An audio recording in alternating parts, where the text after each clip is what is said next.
성경의 마지막 책 요한계시록 1장 1절부터 3절에 있는 말씀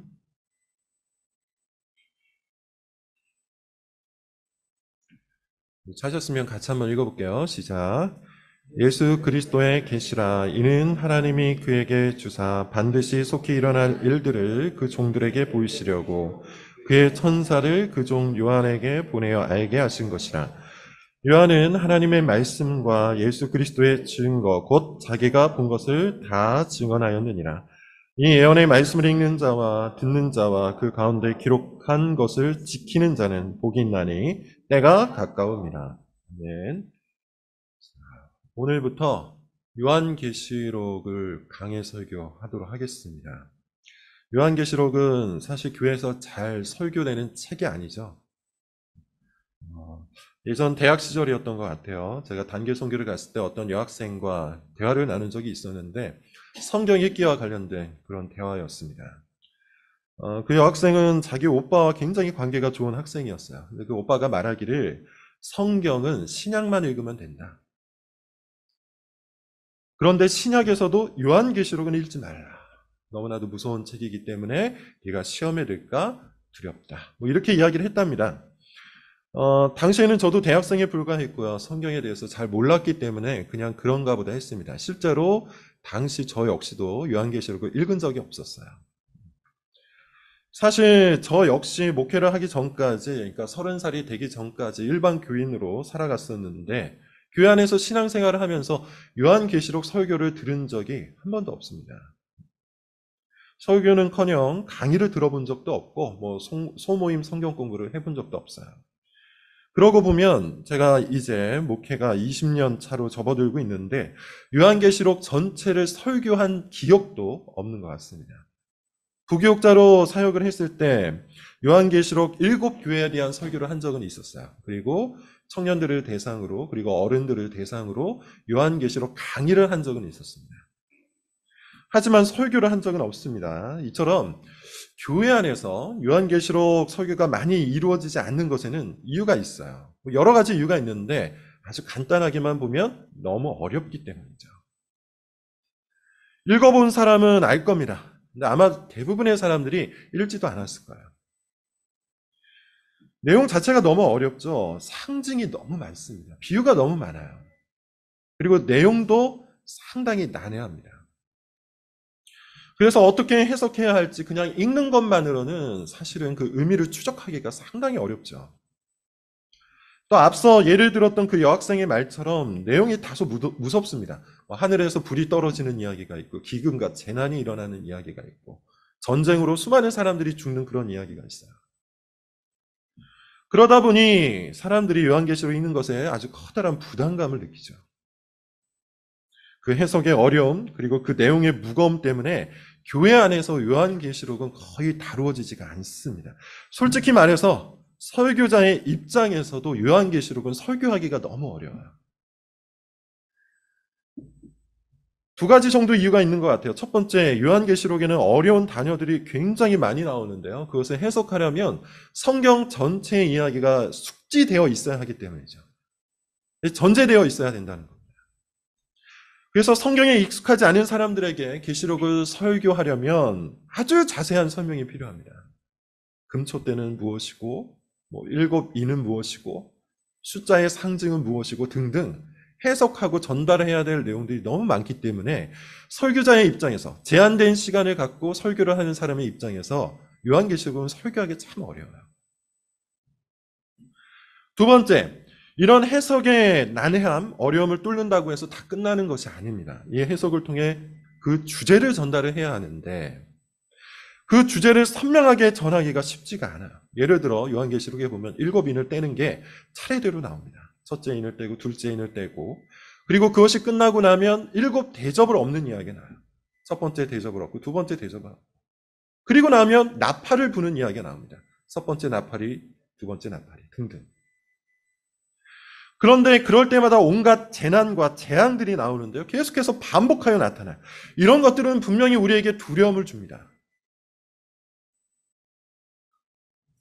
이것은 역사 안에서 실제로 이루시는 하나님의 경고인데요. 이 경고 속에서 우리가 찾아야 되는 주제는 하나님께서 그럼에도 불구하고 우리에게 주시는 소망과 위로와 복음이에요.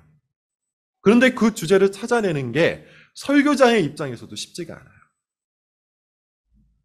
그래서 설교자의 입장에서도 요한계시록을 설교하는 것은 어렵습니다. 제가 과거 요한계시록 중에 7교회만 설교했던 이유가 바로 거기에 있어요. 차라리 강의하는 것이 쉬워요. 그럼에도 불구하고 이 책은 설교되어야 되는 책이 맞는데 성경책이기 때문이죠.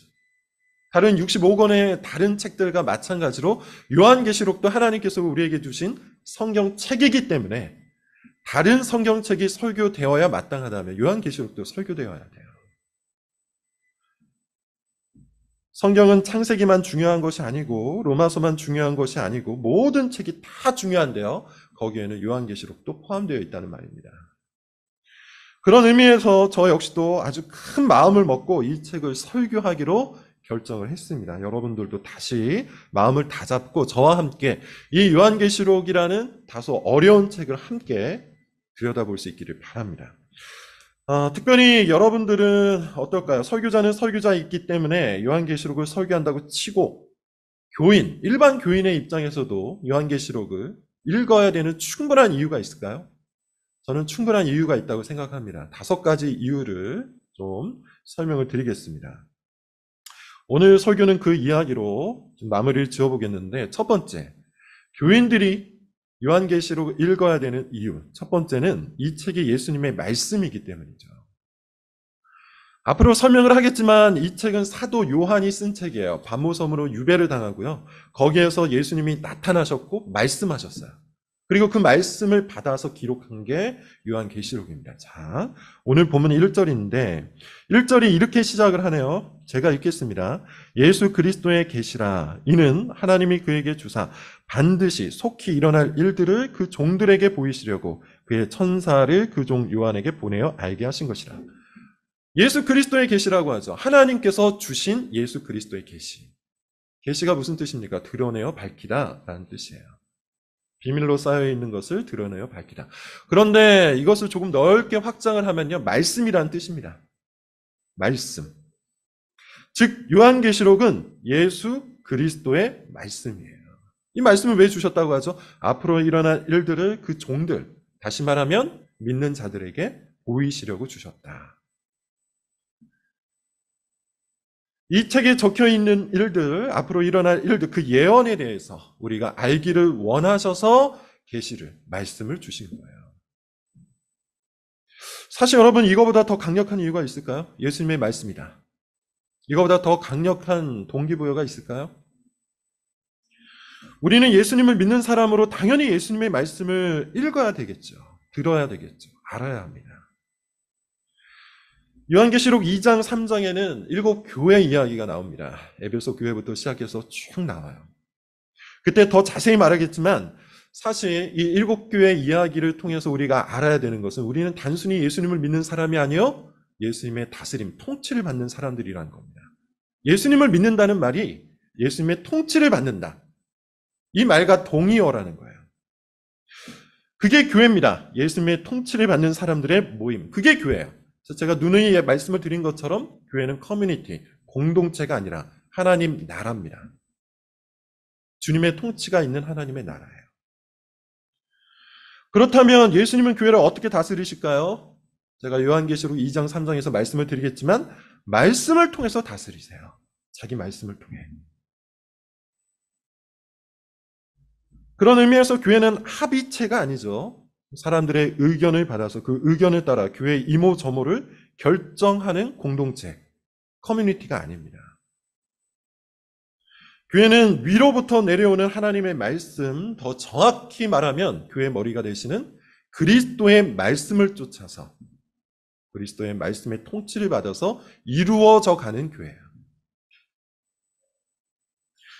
그러므로 교회의 모든 것들은 처음부터 끝까지 말씀의 통치를 받아야 합니다. 자, 그러니 여러분 예수님이 친히 주신 말씀의 책, 계시의 책 요한계시록을 우리가 안 읽을 수 있겠습니까?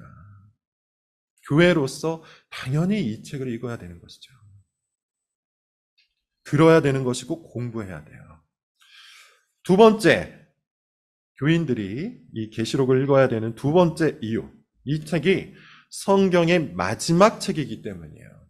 이 책은 앞서 말한 것처럼 사도 요한이 기록을 했죠. 바모섬이라는 곳에서 기록을 했는데 기록 연대가, 기록 시기가 언제냐면 AD 95년경이라고 해요. 1, 2년 정도의 오차는 있습니다. 그래서 90년부터 97년 사이 이렇게 얘기하는데 보통은 95년경 이쯤에 기록이 되었다.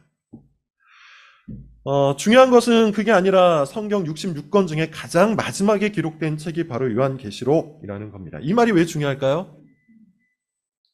이 말은 요한계시록이 마지막 계시라는 것을 뜻하고요. 마지막 계시라는 말은 이때부터 성경에 버금가는 권위의 말씀을 하나님께서는 더 이상 하지 않으셨다는 뜻이기 때문이에요. 어떤 사람은 이렇게 말해요. 지금도 하나님께서 말씀하시지 않나요? 지금도 하나님께서 이 사람에게 이렇게 말씀하시고 저 사람에게 저렇게 말씀하시지 않습니까? 실제 주님의 음성을 들은 사람이 있지 않습니까?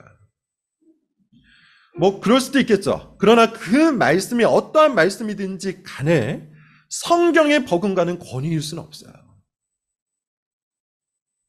성경이 최종적인 권위입니다. 이 말을 다른 말로 하자면 하나님의 말씀은, 하나님께서 우리에게 주시는 그 말씀은 성경으로 충분하다는 거예요. 더 이상의 말씀, 더 이상의 계시가 필요가 없습니다. 사실 이 말을 하려고 한 것은 아니고 요한계시록이 마지막 계시라는 말은 요한계시록이 나머지 65권을, 창세기부터 나머지 65권 전체를 해석할 수 있는 가장 중요한 기준이 되는 책이라는 거예요. 왜 그런가 한번 잘 들어보세요. 지금도 그런지 모르겠는데 예전 미국 드라마에는 소위 떡밥이라는 것이 굉장히 많았죠. 저도 대학 시절부터 미국 드라마를 굉장히 많이 봤는데 그때 저에게 굉장히 크게 재미와 감동을 줬던 드라마 하나가 있어요. 로스트라는 드라마입니다. 혹시 아시는 분도 있을지 모르겠어요. 이 로스트라는 드라마는 정말 떡밥이 많기로 유명한 그런 미국 드라마였죠. 분명히 뭔가가 있는데 뭔지는 잘 모르겠는 일들. 분명히 어떤 의미가 있는 것 같은데 그 의미를 정확하게 깨달을 수 없는 어떤 상황들, 사람들, 이런 것들이 계속 나옵니다. 또 궁금해서 계속 보게 되죠. 이런 것들이 언제 다 밝혀집니까? 이 떡밥들이 언제 다 회수가 됩니까? 마지막 시즌에 가야 비로소 밝혀지죠. 비슷합니다. 성경에 대고 이런 표현을 하니까 다소 불경하게 느껴지기는 하는데 성경에도 이런 것들이 많이 있잖아요. 분명히 뭔가 있는 것 같은데 이게 분명히 중요한 것 같은데 이게 뭔가 연결될 것 같은데 정확하게 뭔지는 모르겠는 것들.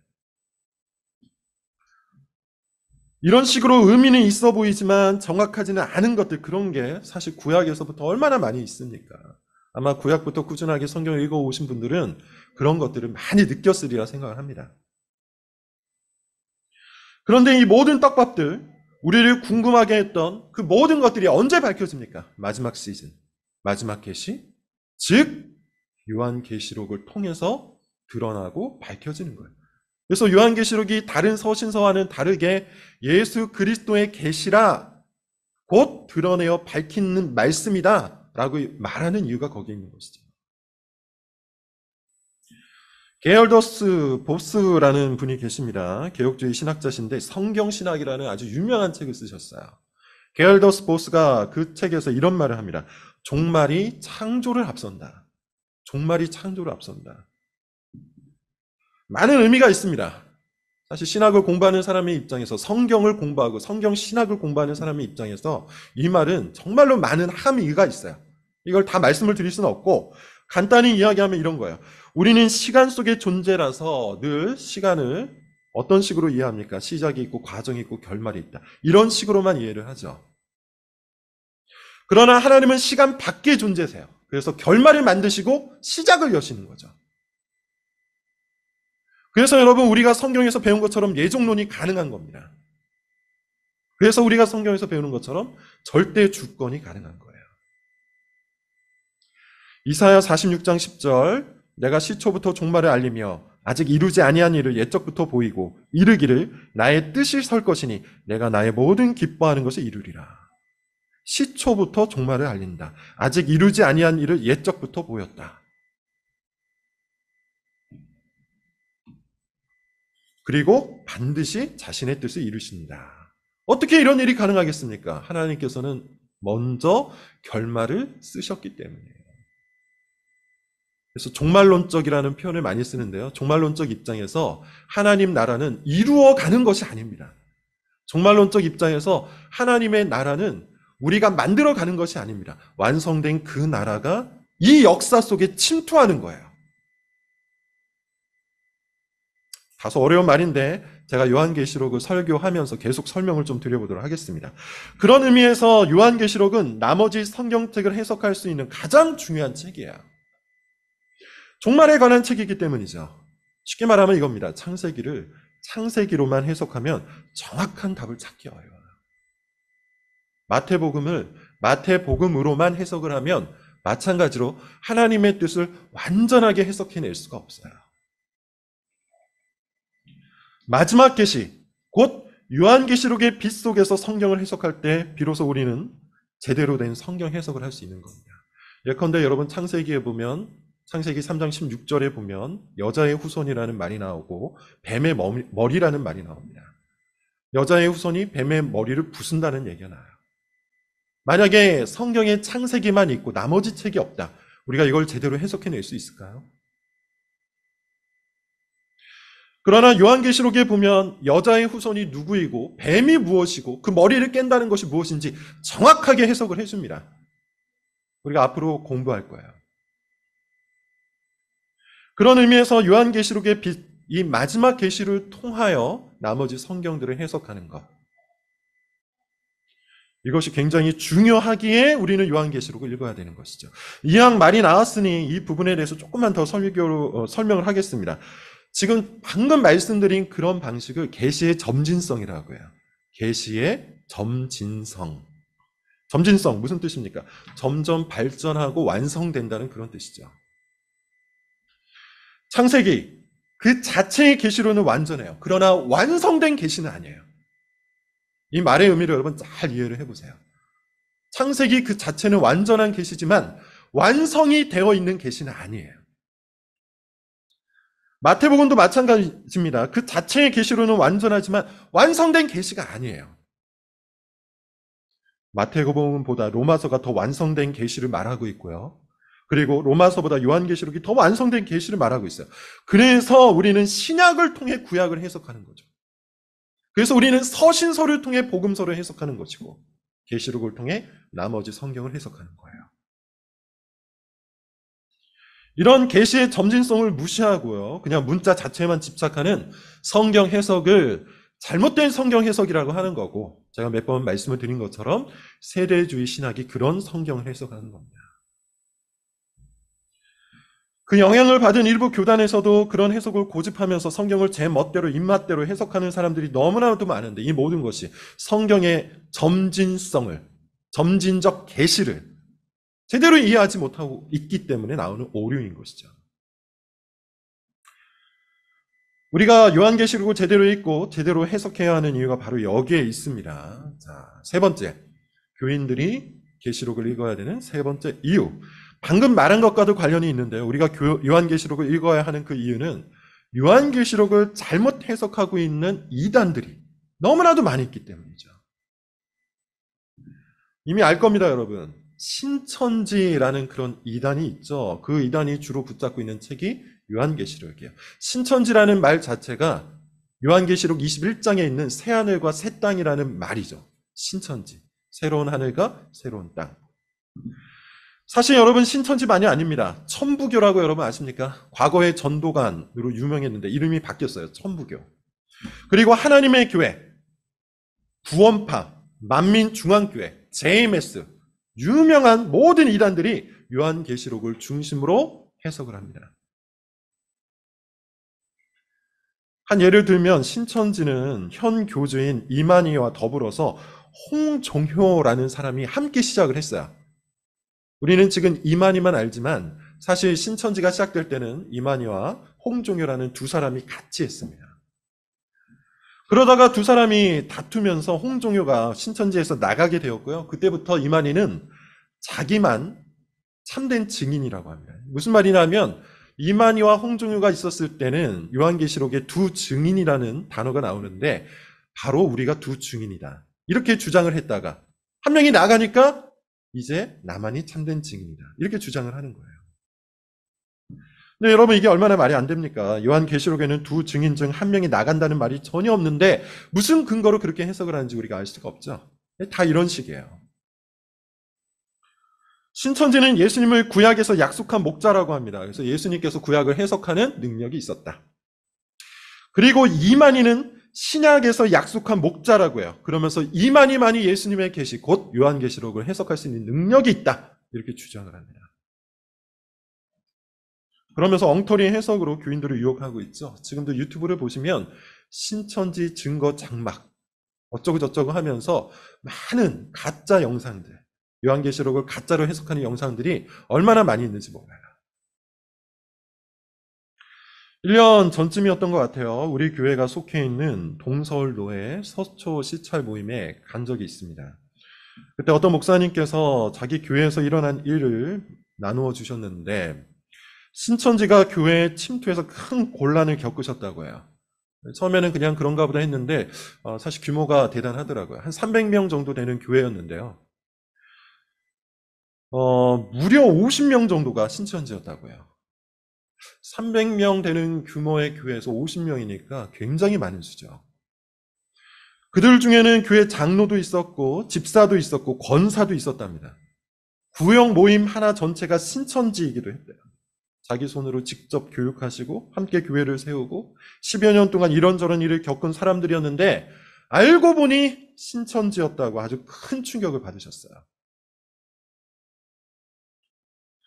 그래서 그들을 가려내는 일을 하면서 정말 고통스러웠다. 이런 나눔을 해주셨던 기억이 있습니다. 실제로 여러분 교회 가운데 이런 일들이 지금도 굉장히 많아요. 신천지는 대부분 교회 목사의 설교를 공격하면서 시작을 합니다. 문제가 있다. 근거가 빈약하다. 해석이 잘못됐다. 아직 성령을 못 받은 것 같다. 등등. 그리고 성경을 아주 잘 가르치는 교사가 있다고 꼬셔요. 그러면서 교회가 잘 가르치지 않는 요한계시록을 제시하고 이 요한계시록을 중심으로 성경을 이렇게 저렇게 가르치는 거죠. 이것이 신천지의 아주 전형적인 방식이고요. 그 주된 성경책이 바로 요한계시록이에요. 그래서 목사만이 아니라 교인들도 요한계시록을 제대로 알아야 돼요. 요한계시록이 무섭다고 어렵다고 멀리만 하지 말고 제대로 읽고 공부해서 그 의미를 충분히 알 때 이단으로부터 우리 자신을 보호할 수 있고 교회를 보호할 수 있는 겁니다. 자, 네 번째, 교인들이 요한계시록을 읽어야 하는 이유 이건데요. 오늘 본문 2절 3절입니다. 제가 읽겠습니다. 요한은 하나님의 말씀과 예수 그리스도의 증거 곧 자기가 본 것을 다 증언하였느니라. 이 예언의 말씀을 읽는 자와 듣는 자와 그 가운데 기록한 것을 지키는 자는 복이 있나니 때가 가까움이라. 특별히 여러분 3절을 보세요. 3절에 보면 이 예언의 말씀이 요한계시록이죠. 이 예언의 말씀을 읽고 듣고 지키는 자는 복이 있다고 약속을 해요. 그러므로 여러분 사실 간단하죠. 우리는 이 말씀의 근거에서 요한계시록을 읽어야 돼요. 들어야 돼요. 그리고 지켜야 됩니다. 읽는다는 것은 단순히 눈으로 읽고 끝나는 것이 아닙니다. 마음으로 읽는다는 것을 뜻해요. 모든 성경에서 말하는 읽는다는 말이 그런 뜻이에요. 시력으로 읽는 것이 아니라 마음으로 읽는 것. 이게 성경이 말하는 읽는다라는 말의 뜻입니다.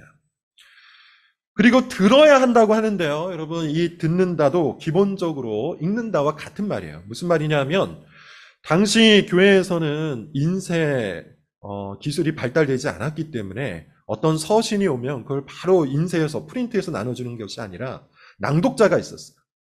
지금 저처럼 앞에 나와서 요한계시록을 들고 낭독을 하는 거죠. 그러면 그것을 나머지 교인들이 듣는 겁니다. 그런 의미에서 읽는 자, 듣는 자 이건 같은 말이라고 생각을 하시면 돼요.